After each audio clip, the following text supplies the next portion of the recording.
2008 সালের কথা। আমি তখন ক্লাস 9-এ পড়ি। আমার নাম ইভা। পরীক্ষার পর লম্বা ছুটি পড়েছিল, তাই আম্মুর সঙ্গে নানার বাড়ি গিয়েছিলাম সিরাজগঞ্জের এক প্রত্যন্ত গ্রামে।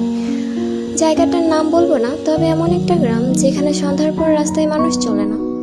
নানার বাড়িটা অনেক পুরনো, প্রায় 80-90 বছরেরও বেশি হবে। পাক্কা হলেও একপাশে একটা খড়ের গোডাউন ছিল, যেখানে নানার পুরনো কাগজপত্র, কুলা, মাটির হাঁড়ি এসব থাকতো। সেই গোডাউনের পাশে একটা জংধরা কল ছিল, যেটা দিয়ে আগেরকার দিনে পানি তোলা হতো। এই জায়গাটাকেই সবাই বলতো জবা গাছের পাশে, কারণ পাশে একটা বিশাল রক্ত জবা গাছ ছিল। তবে এই জবা গাছ নিয়ে ছোটবেলা থেকেই কিছু গুঞ্জন শুনতাম। আমার খালাতো ভাই বোন বলতো সন্ধ্যা হলেই ওই জবা গাছের নিচে নাকি একটা সাদা শাড়ি পরা মেয়েকে দেখা যায়। কেউ বলতো সে নাকি জবা গাছের ডাল থেকে ডালে লাফায়, আবার কারো সাথে আবার কারো মতে সে কাঁদে ঠিক কলের পাশে বসে।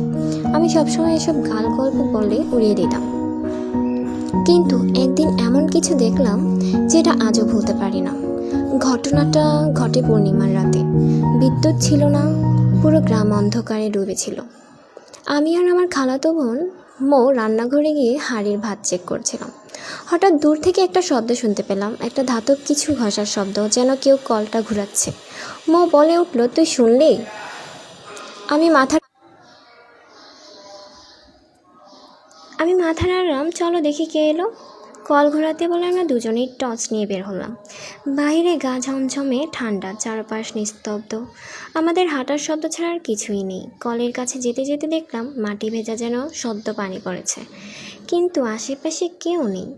আমরা পেছনে ফিরতে দেখি জবা গাছটা কিছুটা একটু নড়ছে। বাতাস না থাকা সত্ত্বেও ডালপালা দুলছে, আর টুপ করে একটা জবা ফুল নিচে পড়লো। ফুলটা তুলতেই দেখি তার গায়ে রক্তের দাগ। আমি আটকে উঠলাম। মৌ চুপচাপ দাঁড়িয়ে আছে, ঠোঁট শুকিয়ে গেছে, ওর মুখে কোনো কথা নেই।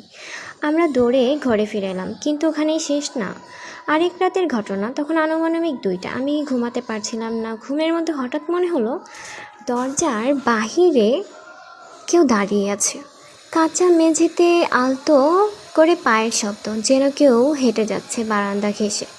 তারপর কেউ একজন দরজা টোকা দিল, ঠুক ঠুক। আমার গলা শুকিয়ে গেছে। আমি উঠে বসলাম।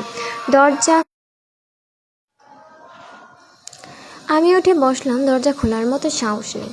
মৌ পাশেই ঘুমাচ্ছে। আমি ওকে জাগালাম না। চোখ বড় বড় করে দরজার দিকে তাকিয়ে রইলাম। আবার টোকা পড়লো, এবার একটু জোরে। আমি দরজার নিচে ফাঁক দিয়ে বাইরে তাকালাম। প্রথমে কিছু দেখিনি, কিন্তু একটু পরে একটা পায়ের আঙ্গুল দেখতে পেলাম।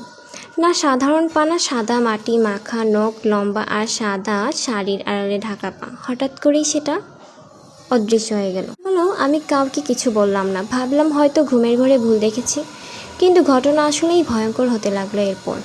পরের দিন দুপুরে আমি কলের পাশে দাঁড়িয়েছিলাম। হঠাৎ আমার ছোট মামা এসে বললেন, ওখানে বেশি যাস না, তুই জানিস না ওই জবা গাছটা অভিশপ্ত। আমি তখন কথার গভীরে যাইনি, কিন্তু জিজ্ঞেস করলাম, অভিশপ্ত মানে? মামা বললেন, এই গাছটার নিচে আজ থেকে প্রায় 30 বছর আগে একজন নববধূ বিষ খেয়ে মারা যায়। বরপক্ষ ওকে বিয়ে করে এনে সেদিনই দাবি তোলে 5 ভরি সোনা লাগবে। মেয়েটা পরিবার গরিব ছিল। মেয়েটা কান্নাকাটি করে, কিন্তু কেউ শোনেনি। শেষমেশ এই কলের পাশে এসে বিষ খায়। তখন থেকেই প্রতি পূর্ণিমায় তাকে দেখা যায়। আমি বাকরুদ্ধ। এই মেয়েটা কি তাহলে সেই রাতে এসেছিল? আরেক রাতে আমি ঘরে বসে লেখাপড়া করছিলাম। হঠাৎ দেখি জানালার কাছে কিছু একটা ছায়া পড়েছে। আমি পর্দা সরাতে দেখি সাদা শাড়ি পরা একজন মেয়ে, মাথা নিচু, চুল সামনে ঝুলে আছে, চোখ দেখা যাচ্ছে না।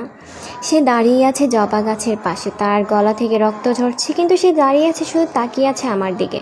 আমি দৌড়ে গিয়ে দরজা আটকে দিলাম। কান্না পাচ্ছিল, শরীর ঘামে উঠল। তারপর আবার সেই শব্দ, ঠোক ঠোক ঠোক। সকালে বিদায় নিয়ে বাড়ি চলে এলাম। আমি আর কখনোই নানার বাড়িতে যাইনি।